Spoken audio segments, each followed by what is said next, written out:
Tonight at 10, King Charles and his 3 siblings hold a vigil at their late mother's coffin as she lies in state in Westminster Hall. They stood in silence as members of the public filed past to pay their own respects. Thousands queued to see the Queen, including the former England captain David Beckham.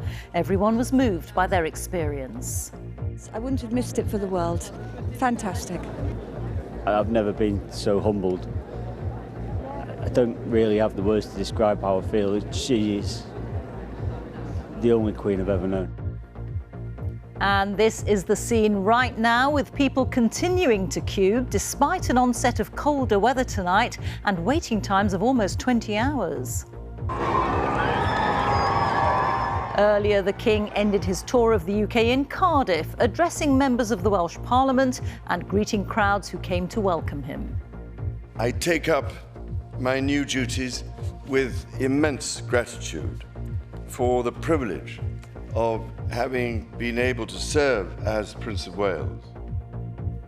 We'll bring you details of the events taking place over the weekend, leading up to the Queen's state funeral on Monday. Also on the programme, Ukraine says hundreds of graves have been found outside Izium, a city that was recently regained from Russian forces. It's only now, after the Russians have been pushed out, that the authorities can really investigate and can establish how many victims they left behind. As retail sales in the UK dip sharply, the pound falls to a 37-year low against the US dollar. And the Women's Super League in England gets underway, with clubs enjoying record ticket sales off the back of the Lionesses' success in the Euros. And stay with us here on BBC News, where we will bring you continuing coverage of events plus analysis from our team of correspondents in the UK and around the world.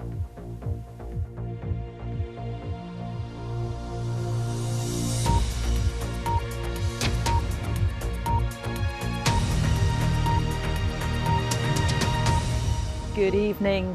The Queen's 4 children, led by King Charles, have held a vigil at Westminster Hall, standing in silence around their late mother's coffin, while members of the public filed past quietly to pay their respects. Earlier, the queue to see the Queen lying in state reopened after a pause of several hours. But mourners are being warned of a long wait of almost 20 hours, and the weather overnight is expected to be cold. The King and the Queen Consort Camilla concluded their UK tour earlier in the day in Wales, where the King addressed the Senedd in both English and Welsh. We'll have more on that later in the programme. But first, here's our royal correspondent, Nicholas Witchell.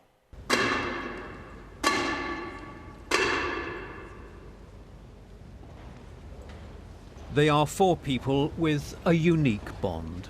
A king, a princess and 2 princes, to whom she was first and foremost a mother, as well as their queen. Charles, Anne, Edward and Andrew entered Westminster Hall and approached the catafalque. All of them, including Andrew, were in uniform.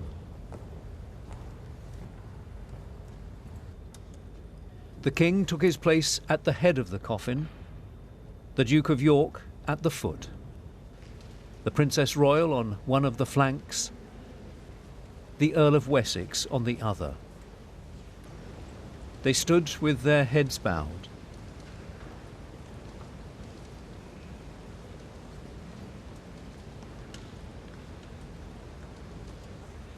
Watching, members of the extended royal family, though not Princes William and Harry. They, with the Queen's other grandchildren, will mount a vigil tomorrow evening. The vigil of the sons and daughter lasted for a little less than 15 minutes, a personal tribute on a very public stage. And all the while, the long lines of spectators continued to file past. For them, there'd been an added reward. I think the strength that it took the King and his siblings and standing there in front of so many members of the public was really overwhelming and breathtaking, really. Yeah, so strong. Those children are so strong. On a busy day for the new King, an important speech about diversity and faith. He told faith leaders at Buckingham Palace that he would be sovereign of all communities. society can only thrive through a clear collective commitment to those vital principles of freedom of conscience, generosity of spirit, and care for others, which are, to me, the essence of our nationhood.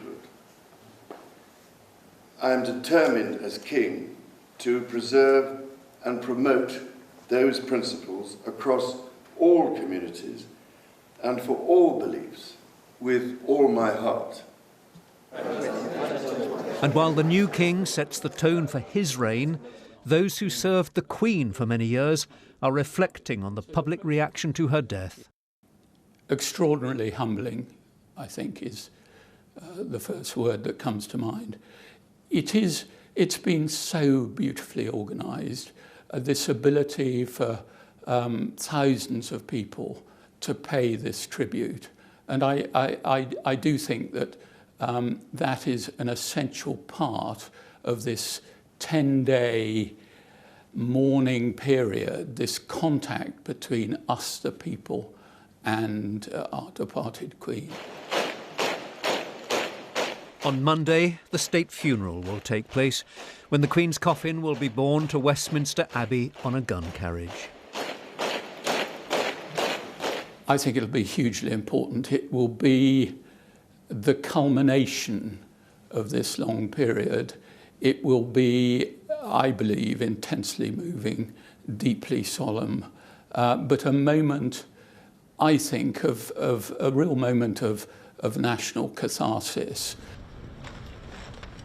It isn't just Britain which is marking the Queen's passing. The Prince and Princess of Wales have been meeting troops from different Commonwealth countries who will be taking part in the state funeral. A solemn day which will mark the end of a long reign. Nicholas Witchell, BBC News. Well, thousands of people are still queuing to see the Queen lying in state. Let's take a look now at the latest pictures from inside Westminster Hall. As you can see, many members of the public filing through quietly to pay their respects and to say a final farewell. Well, the queue, which they have just left, runs back from Lambeth Bridge along the Thames through to Southwark Park, and it was paused earlier after the park, which is over 4.5 miles away from Westminster, reached capacity. It opened again earlier this evening, but people are being warned that they should expect to wait for almost 20 hours. The accessible queue has been closed tonight and will reopen tomorrow at midday. Angus Crawford reports. Step by step, yard by yard, and mile by mile, still they come in their thousands. A queue so long it's apparently visible from space.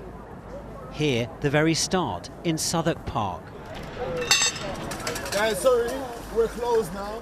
So many at one point the gates were closed to stop overcrowding. Yeah, so we've been told to stop everyone. Even that didn't put people off.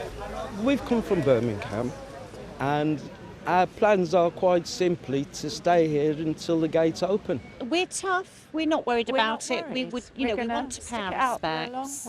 Yeah, we're going to manage. Opening again soon after, the flow carefully regulated. Official advice, please don't come yet. But this is a tale of two queues. Here for disabled people and those with mobility issues, now closed until tomorrow. Thank you for bearing with us. I know it's frustrating. The guidance once more, please delay your visit.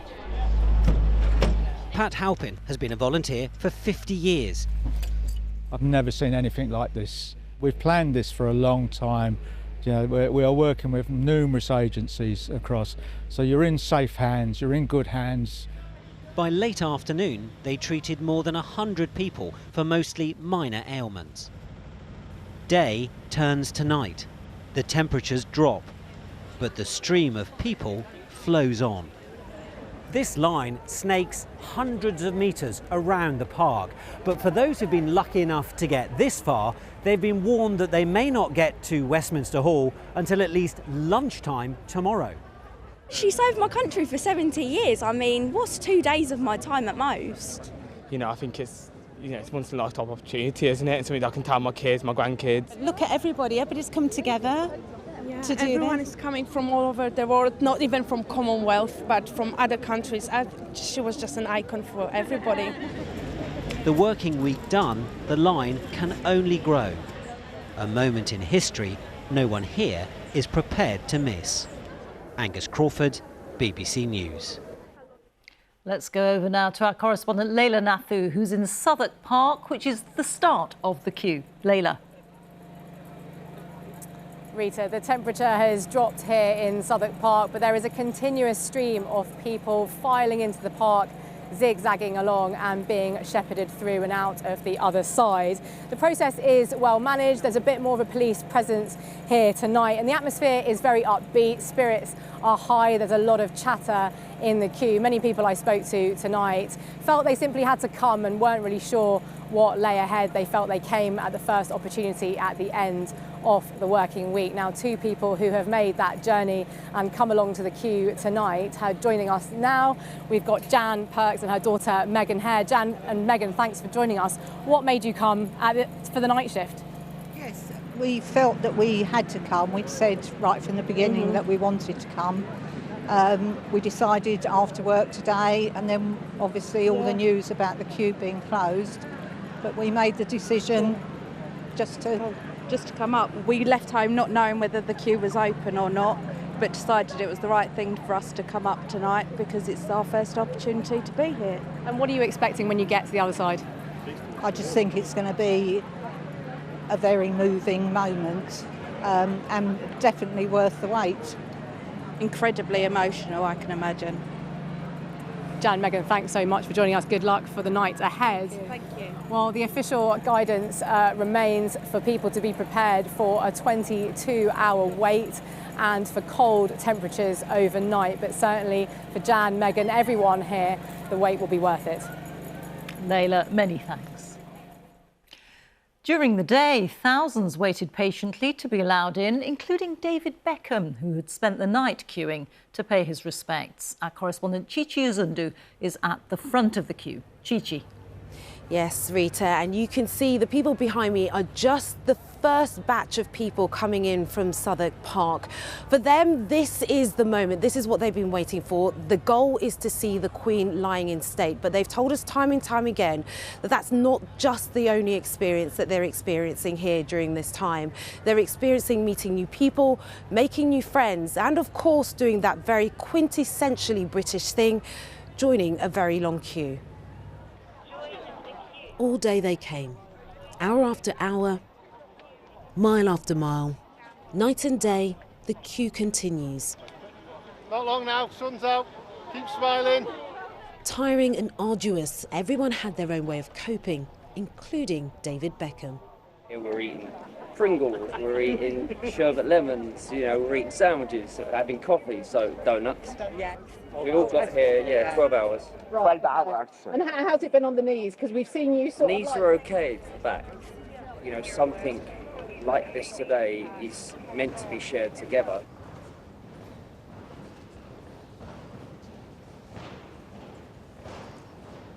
I grew up in a family that were all royalists. I think back to my grandparents, because if my grandparents were alive, they would have been here. So it's nice to be here to celebrate with everybody, the life of Her Majesty and the legacy that she's left. It's just a table of snacks and sugar to keep you going.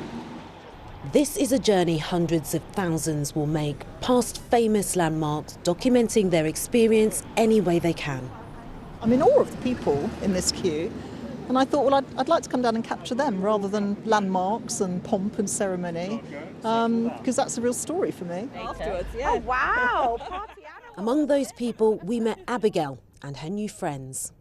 We've been with a very good crowd, haven't we? We've been an excellent crowd, and particularly when we were standing still for about 2 hours, weren't we, opposite St Paul's. We thought we were never going to move on, but we kept going. You got up at 4 a.m. But we got up at 3 and arrived at 4.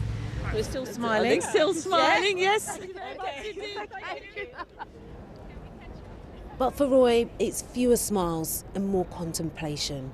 Between himself and his sons, they have 79 years of active service and counting. Have you given any thought to how you're going to feel once you enter the hall? I try not to think about it at the moment through fear of getting overwhelmed. But I don't know. I really don't know. I don't know what I don't know at the moment. I've shed so many tears in the last few days. I'll be a blubbering wreck, I know that.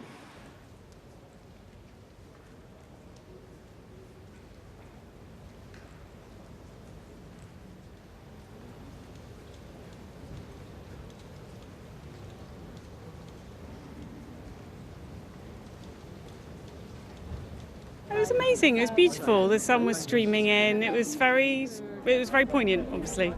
Oh yes, I wouldn't have missed it for the world. Fantastic. Truly a surreal moment. To file past the only monarch you've known, it breaks my heart. I've never been so humbled. I don't really have the words to describe how I feel. She is the only queen I've ever known, and the only queen I've ever loved. I'm so thankful that I was able to make it, yeah, and it was worth it. I'd do it again, and I would spend 20 hours in a queue if I had to, because she's worth it. And that's the thing, Rita, a lot of people are echoing Roy's words, saying they would spend 20 hours in the queue just to walk past the Queen in the coffin. But temperatures have dropped and it is really cold. So the only words of advice we're hearing from people now is if you do plan to join the queue, dress warm, pack some snacks and wear some very comfortable shoes. Good advice. Many thanks. Chichi Uzundu reporting there. Well, let's take a look once again at the latest pictures now from inside Westminster Hall, where people are filing past to see the Queen lying in state. And let's take a look now also at the latest queue lengths outside. The website is now showing that the queue is 19.5 hours long, so quite a lengthy wait for anybody who wants to join that queue. And do remember that if you can't get to London but you want to pay your respects, the BBC is offering a continuous 24-hour view of the Queen's lying in state. The service is available on the BBC homepage, the BBC News website and app, the iPlayer, on BBC Parliament and the red button. Earlier today, King Charles made his first official visit to Wales, bringing to a conclusion his tour of the 4 UK home nations since becoming monarch. The King attended a service of prayer and reflection for the late Queen at Llandaff Cathedral in Cardiff. The King and the Queen Consort also visited the Senedd, where he responded to a motion of condolence in both English and Welsh, and then headed to Cardiff Castle, where large crowds of well-wishers lined the streets to cheer for the royal couple, and some presented them with gifts and with flowers. Our special correspondent Alan Little has been watching the day's events and is at Cardiff Castle for us now. Alan. Well, Rita, it's been a hectic schedule, a hectic few days for the King and the Queen Consort.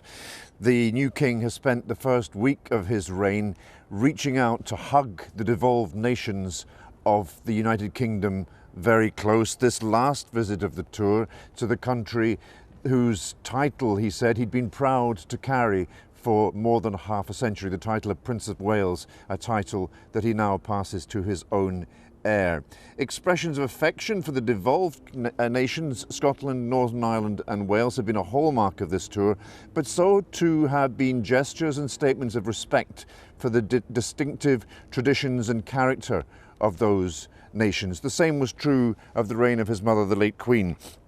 And I think it says much about the kind of unifying reign that the new King aspires to. There is something special about this final leg of his tour of the nations. It has the character of a homecoming. His relationship with Wales is intimate.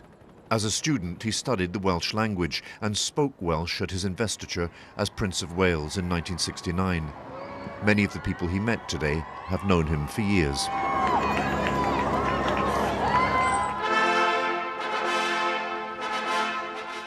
Llandaff Cathedral was rebuilt after being bombed in the Cardiff Blitz. It connects us and the royal family to the great shared British experience of the Second World War. Queen Elizabeth's visit here in 1960 marked its restoration, a symbol of the long recovery from war and its aftermath that characterised the early years of her reign. Here, the King and Queen Consort attended a service of prayer and reflection for her life.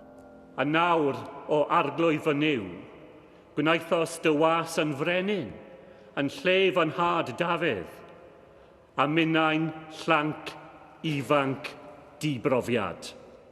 The First Minister Mark Drakeford read from the first book of Kings, which includes the verse, "And now, O my Lord, you have made your servant king."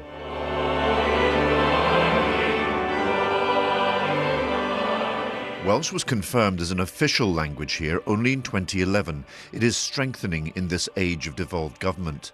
The bilingualism of this service, another celebration of the distinctiveness of Wales within the UK. As Wales gains an even stronger sense of nationhood and our place within the world, we should still remember that shared traditions count. Outside the cathedral, there was another of those moments he has seemed this week to relish most. This is a king who wants to be visible and to engage directly with the people. The future of the Union has been at the heart of this first week of his reign. With the ceremony. For at every turn, the king has embraced the distinctive traditions by which the nations of his kingdom express their identities. The biggest danger to the Union is arrogance around its continuation.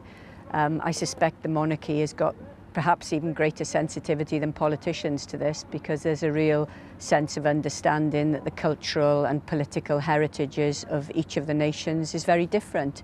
And certainly the Queen reflected that in her remarks when she was opening the National Assembly and then the Senedd, and I would expect King Charles to do the same. And he did. On the floor of the Senedd, he replied to a motion of condolence in both languages.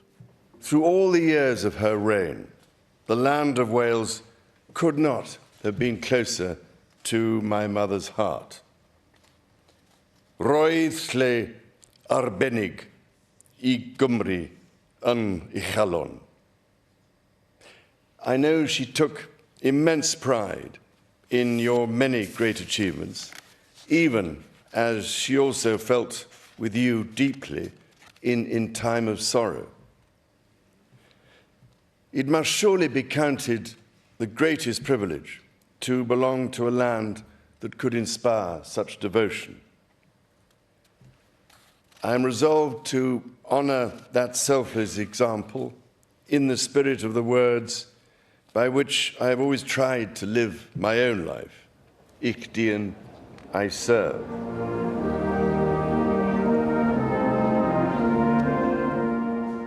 Cardiff Castle, where this first tour of the new king's reign ended, dates from the time of William the Conqueror, a reminder in medieval architecture of the long continuities that the monarchy is rooted in. Here, in the afternoon sunshine, the king greeted thousands who'd come to see him. It was a relaxed end to an otherwise energetic first week, a week in which it has been easy to forget that the king is also leading his family through a period of intense private sorrow, a sorrow on which the eyes of the world intrude. On Monday, he will lay his mother to rest and lead the country in mourning a monarch who had come to embody much of the character of Britain itself, its shared history, its shared identity. Well, that title, Prince of Wales, is not universally loved or admired here. It was originally held by indigenous Welsh rulers and was taken by the English King Edward I for his own son and heir. So for Welsh nationalists and some others, it carries in it the memory of the conquest and subjugation of Wales by the English crown. As our Wales correspondent Howell Griffith reports, Wales remains divided over its own relationship with the rest of the United Kingdom and with its attitude to the monarchy itself.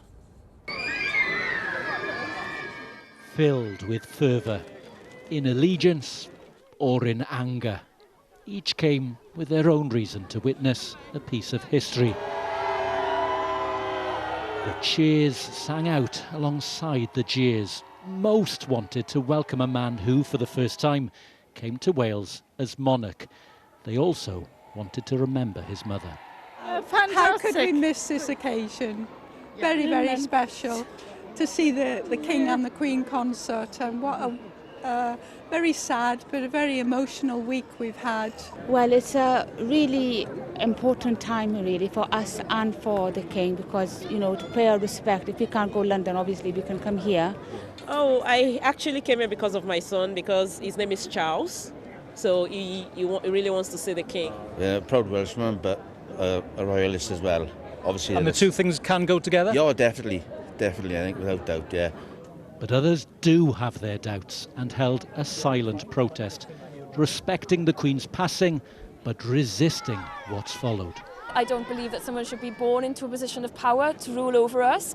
I don't think perhaps we would have been out today had the new king not said about putting his son into the position of the Prince of Wales, but he did that very soon after the death of the Queen, and therefore we felt compelled to come here today to show that we have a different view and that we want that to be shown as well. University College, Aberystwyth, where, to the relief of the nation, Prince Charles was given a warm and very friendly welcome. Those tensions have brewed for decades. In 1969, ahead of his investiture, Charles came to Aberystwyth for a crash course in Welsh. An attempt to win over a nation sceptical of having an English Prince of Wales. It didn't placate the protesters. Today may not have come with quite the same pomp and pageantry as the investiture in 1969, but it has shone a spotlight on the relationship between Wales and the House of Windsor and where it goes from here. The First Minister, Mark Drakeford, is an avowed Republican, but also determined to remain diplomatic. Long term, should Wales retain a monarchy? Well, I'm talking to you as the First Minister. But your personal view? Oh, well, I'm not here to give you my personal view. I'm here as the First Minister. And I think, representing what I believe to be the views of contemporary Wales, I think people in Wales do think that there is a part that the monarchy can play here in Wales, part of what binds the United Kingdom together, and I think people in Wales would look to see that continue. For some, the politics are secondary to the personal. Beryl came clutching a card she'd received from Balmoral just 2 days before Queen Elizabeth's death. I felt so sorry for Charles this last week, and, you know, I wish him all the best. You know, I saw a different side to Charles this week, and I really think he'll make a good king. The weeks and months ahead will show how he hopes to define that role and whether the whole of Wales wants to embrace him. Hywel Griffith, BBC News, Cardiff.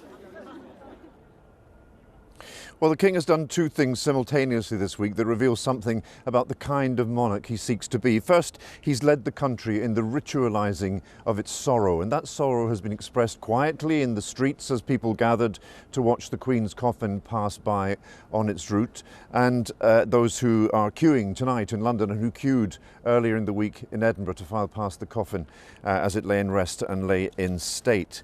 It's also been expressed by leading politicians in the warmest of words spoken and in memories evoked, even by those political leaders who seek to take their countries out of the United Kingdom altogether. And that's been the second striking thing that he's done this week. He's extended a hand to the devolved nations of the United Kingdom. He repeatedly expressed his late mother's and his own affection for those nations, Scotland, Northern Ireland and Wales, and his respect for the distinctiveness of their traditions, their values and their institutions, to signal his understanding of the nature of the United Kingdom, the kingdom he inherits as a union state, a voluntary partnership of nations. And in that, as in much else, he is following what he called in Northern Ireland the shining example of his mother.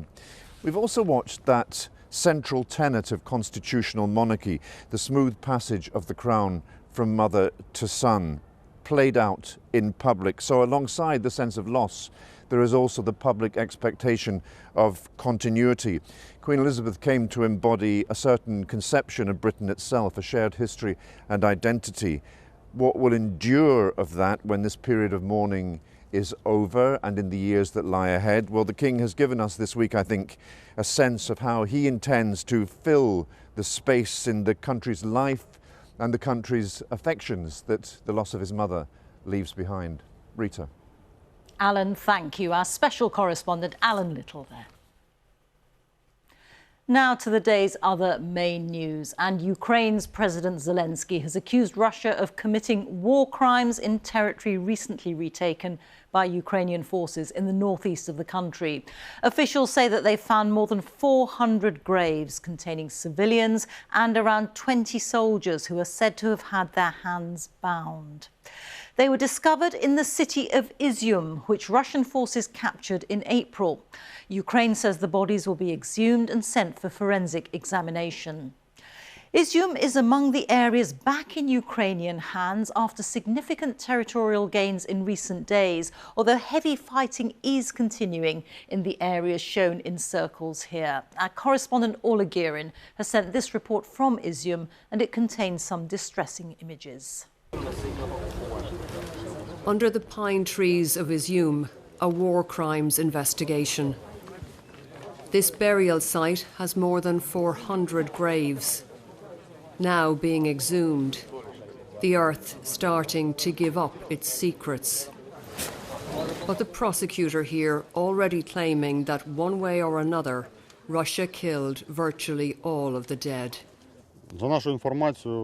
According to our data, almost everyone died because of Russian soldiers, says Alexander Filchakov. Some were killed, some were tortured, some were hit in Russian air and artillery strikes. He says the very first grave they opened contained the body of a civilian with a rope around his neck.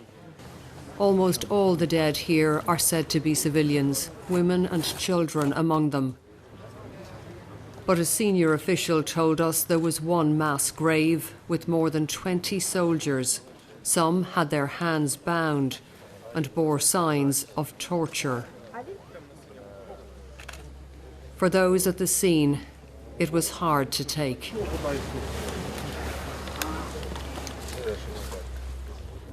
This is a distressing sight, but Ukraine is determined that the world should see it. Graves are being opened here one by one. It's only now, after the Russians have been pushed out, that the authorities can really investigate and can establish how many victims they left behind. They were buried here in makeshift graves, many marked only with a number. Among them, a 65-year-old called Ludmila, who was killed in March in heavy Russian shelling. Her husband Grigory tells me then he had to bury her in the yard. She was brought here in August. Now her remains will be disturbed again. She was beloved, he says. We had no children. God didn't give us that gift, but we were in love. As the graves were exhumed, security forces were still eliminating threats with controlled detonations of Russian mines. Maxim came to the burial site to tell his story and show the marks on his wrists and ankles where he was shackled.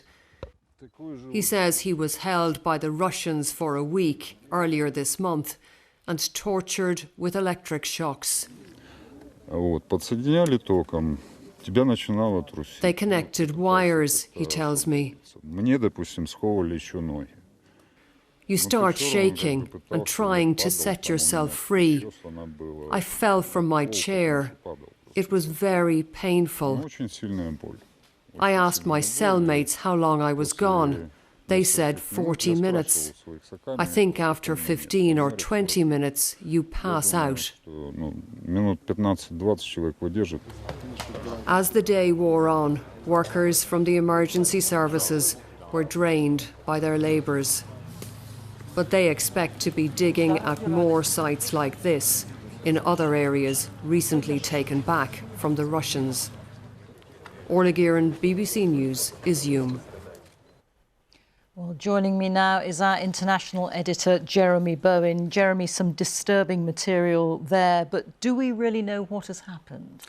Well, we know what they've been telling reporters there, like Orla, that they've found some bodies that look as if they had been badly treated. You know, more awful tragedy in Ukraine, but is it war crimes? Well, you don't really know that until there's been a proper investigation.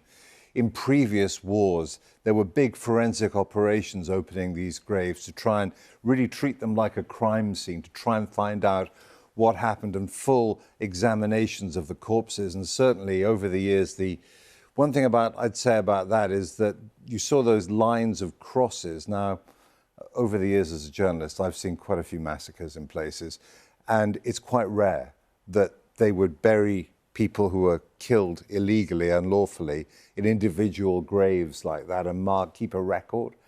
Generally speaking, what they probably do is dig a pit and push them in. Well, this discovery was made in territory that was taken back from the Russians in recent days. We can see it there on the screen over in the east. Just remind us how important Izium is and why it's significant. Yeah, that little area, sort of purpley colour up there on the map, it's important because it's strategically towards the place where the Russians in red still control it, and they would bring supplies through there, which clearly they can't do now. So it's working on a couple of different levels, the importance of this. First of all, on the battlefield, an extraordinary breakthrough for the Ukrainians, may even turn the tide of the war. It's too soon to say that. Also a reminder that the Russian army has really serious problems in terms of morale, in terms of command and control, in terms of intelligence, in terms of firepower. Even there, those guys apparently were not well armed. So it works on a wider level too, though, because this is something that President Putin has to try and explain. And he's been at this summit, a regional summit in Uzbekistan, and he's actually stood up and said, well, yes, I appreciate that you, the Chinese, have some misgivings about that. They're meant to be his best ally. Big contrast there with Ukraine. Their best ally, the United States, is sending them about $1 billion worth of equipment per week, and they're making it tell. Meanwhile, the Chinese president is not even mentioning Ukraine in his speech. So I think maybe it could be that these countries, like individuals, they want to back the winner. And maybe to start with, they thought that they were in terms of President Putin and Ukraine. But now he's increasingly under a lot of pressure, criticism at home as well of the war effort. And so they're thinking, wait a minute, do we want to be associated with this? OK. Jeremy, thank you very much. Jeremy Bowen. Let's take a look now at some of the other stories making the news today. 2 police officers are being treated in hospital after they were stabbed in central London early this morning. The suspect, who is also in hospital, has been arrested. The stabbing took place near Leicester Square, and police say it is not related to the Queen's death or terror-related. A former BBC radio presenter who was found guilty of stalking 4 people, including the broadcaster Jeremy Vine, has been jailed for 5.5 years. Alex Belfield stalked his victims by harassing them online. Train drivers are set to stage more strikes in October as part of a long-running dispute over pay, the BBC understands. Drivers at 12 train companies are expected to strike on the 1st and 5th of October. The train drivers' union ASLEF has not commented on the proposed industrial action out of respect ahead of the Queen's state funeral. Friends and colleagues of the former BBC broadcaster Bill Turnbull have paid tribute to him at his funeral service in Suffolk. Bill, who hosted BBC Breakfast for 15 years and was diagnosed with prostate cancer in 2018, died in August, aged 66. The pound has fallen to a new 37-year low against the US dollar after figures showed UK retail sales fell sharply in August as the rise in the cost of living continued to hit households. Our business correspondent Emma Simpson is here with the details. Emma. Thanks, Rita. Well, today's retail figures are fairly dismal and a sign of how inflation is eating into household budgets. Retail sales volumes, that's the quantity of goods bought, fell by 1.6% in August compared with the previous month. This figure is 3 times worse than had been expected and the biggest fall so far this year. And it happened across every main category, from petrol stations and supermarkets to clothing, furniture and department stores, as well as online.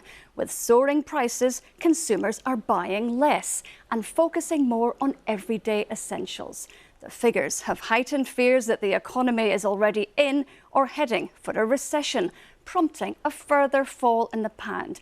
Now, you can see with this graph how much pressure sterling's been under this year. It's been falling against the dollar. So have most major currencies. That's mainly because the dollar has surged in value. But deeper concerns about the UK economy are also worrying investors. Today, the pound dropped by more than 1% to just $1.13. That's the lowest level since 1985, although it has recovered slightly.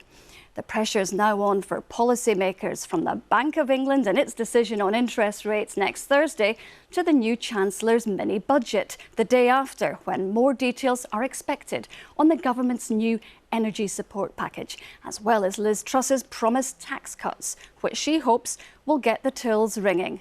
Rita. Thank you, Emma. Now, after all football was postponed last weekend following the death of the Queen, tonight saw the start of the delayed Women's Super League in England.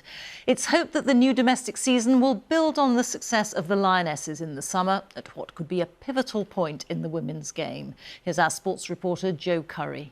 And now we're off and underway. The WSL returning for a new season. Arsenal hosting Brighton on a Friday night wasn't intended to be the opening match. It's one up, just too much on it.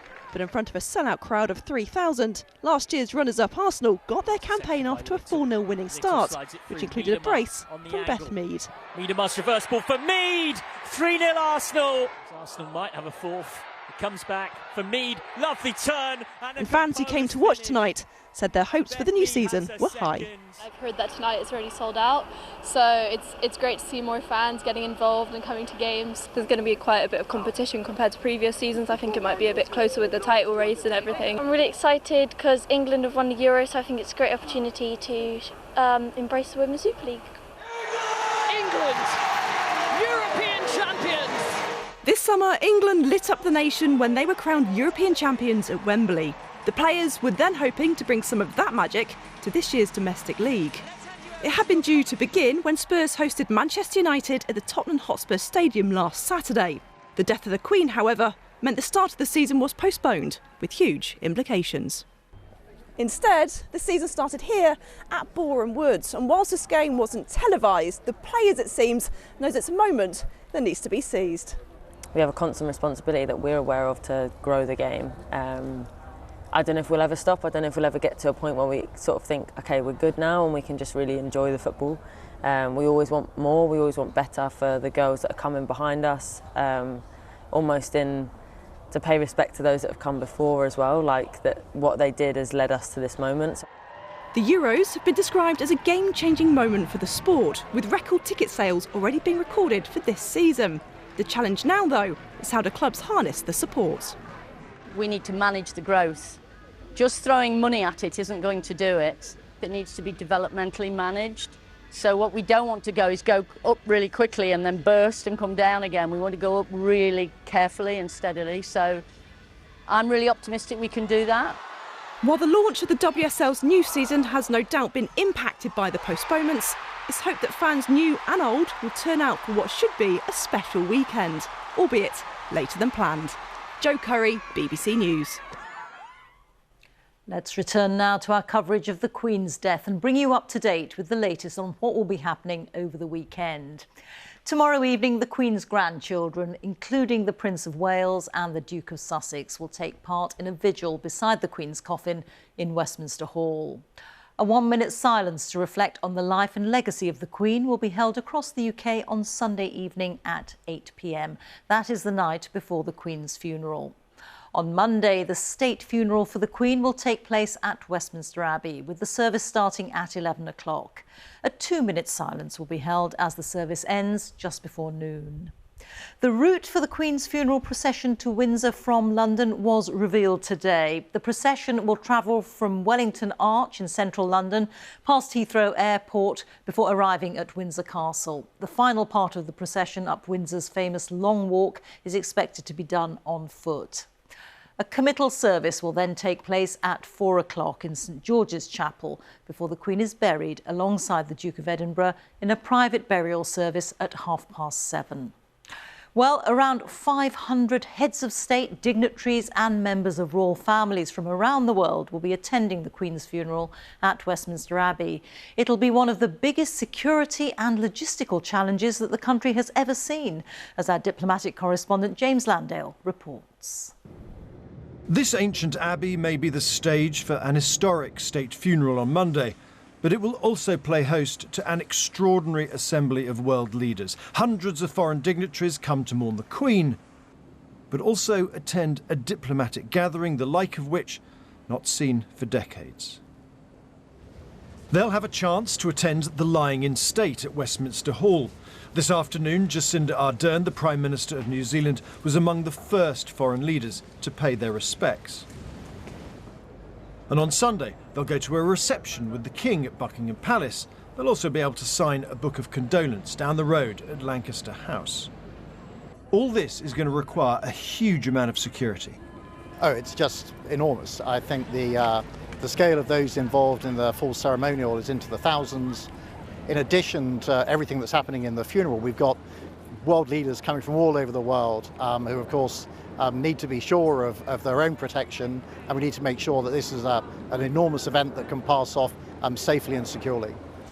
But before going to Westminster Abbey on Monday, these global statesmen and women will have to pay a perhaps unexpected visit to the Royal Hospital Chelsea, famous for its pensioners and flower show. The Royal Hospital here will become something of an upmarket park and ride. Kings and queens, heads of state and government will arrive here on Monday morning amid tight security, and then they'll do something they probably don't do very often. They'll take the bus. Buses perhaps a bit like this one. There are just too many VIPs coming for each to take their own cars. So a venerable figure such as the Emperor of Japan might find himself sitting on the bus alongside a mere politician or diplomat. They are here principally to honour the Queen, not to talk to each other, and so they are more pliable. They will do the bidding of the Foreign Office protocol perhaps more happily than if this had been a summit. But yes, who sits next to whom, who's talking to whom will be something on the minds of everybody there. Of course, there'll be exceptions. The President of the United States doesn't take the bus, he takes the Beast, an armoured car he used this week as he visited the British Embassy in Washington. Not everyone's coming. President Putin's not invited because of Russia's invasion of Ukraine, and President Xi of China will probably send his deputy. But some MPs don't want even him to come because of China's human rights abuses. So politics may follow the politicians into the Abbey, but once inside, the focus will turn inevitably to the woman they've come to mourn. James Landale, BBC News. In a moment, we'll get the latest on the transport situation over the weekend with our correspondent Katie Austin. But first to our Home Affairs correspondent Daniel Sanford, who's at New Scotland Yard. And Daniel, as we've heard, a huge security operation underway. Yes, Rita. On Monday, the Metropolitan Police will deploy more officers on the streets of London than they've ever deployed before, and within that there's going to be the biggest VIP protection operation they've ever mounted, because over the weekend they've got an emperor, several kings and queens and multiple princes, presidents and prime ministers all gathering and then coming together in one place on Monday morning in Westminster Abbey. The number of police officers on the streets of London on Monday is going to be bigger than the entire workforce of the second biggest police force in England, West Midlands Police. And the Metropolitan Metropolitan Police is being boosted by well over 2,000 officers coming in from forces outside London as a kind of national mobilisation. I've seen officers from Scotland, from Wales, from Northern Ireland. Just over there tonight there's a van parked from Durham Constabulary, one from North Yorkshire Constabulary has just left. It is a huge national mobilisation of officers. Officers will be lining the entire length of the ceremonial route on Monday through central London. Specialists will be poring over the CCTV images coming back of the crowds.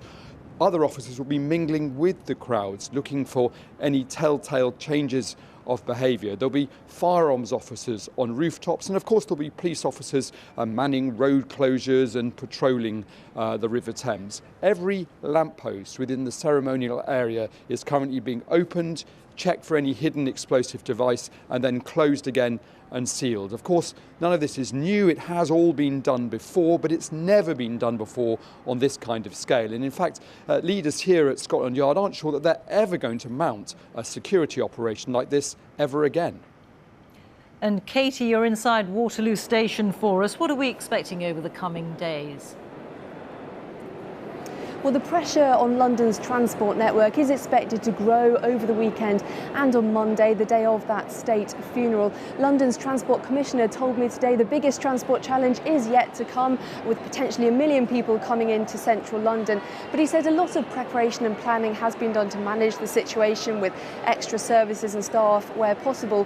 One particular pressure point could be on Monday afternoon and evening after that day's events have finished, and transport bosses are encouraging people to think about delaying their journeys home so that too long queues don't build up at tube stations and at rail stations. When it comes to trains, some extra services are being put on, including during the night, and major London stations like this one will be open 24 hours a day. Some empty passenger trains are even being used as waiting areas in some places. Now, other transport changes happening on Monday include London Victoria Coach Station will be closed because of the road closures that have to be in place, and Heathrow Airport is altering 15% of its entire daily schedule. It says as a mark of respect to keep the skies quiet over London and over Windsor at key moments during the day, and that does mean some flights have been cancelled.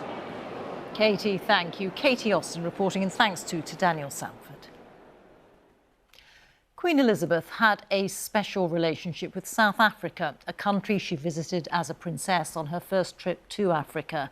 She returned twice as Queen, witnessing huge change over more than half a century.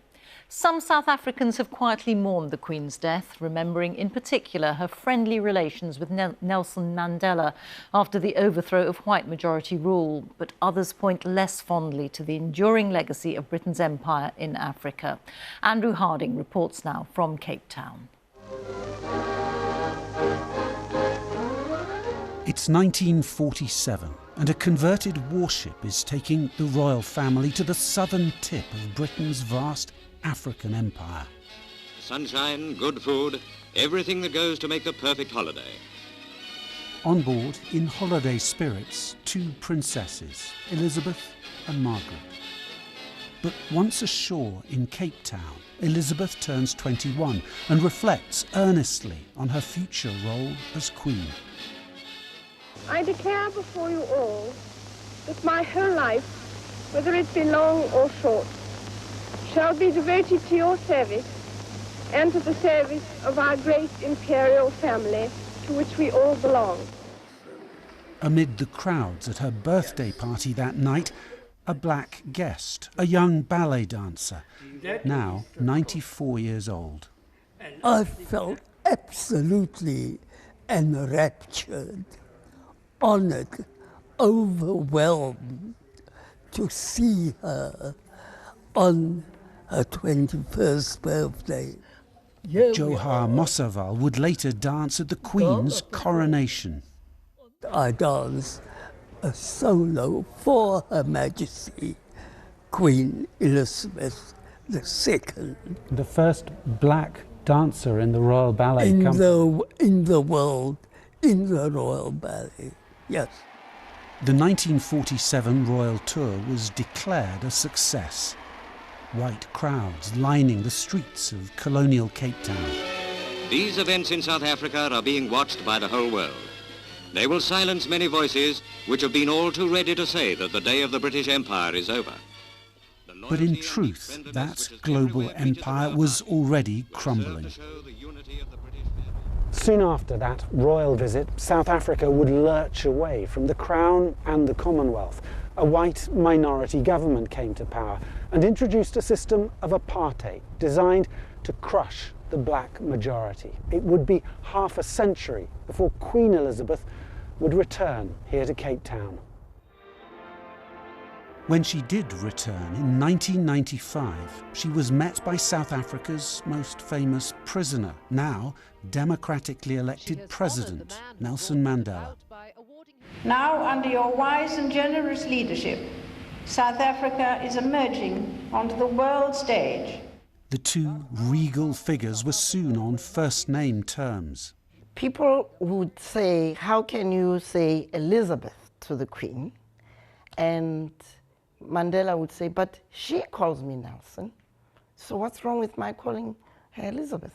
Very much a relationship of equals. Very much unusual. So. Very unusual. Significantly, and despite security concerns, the Queen insisted on visiting poor and often violent black townships, attracting curious, enthusiastic crowds.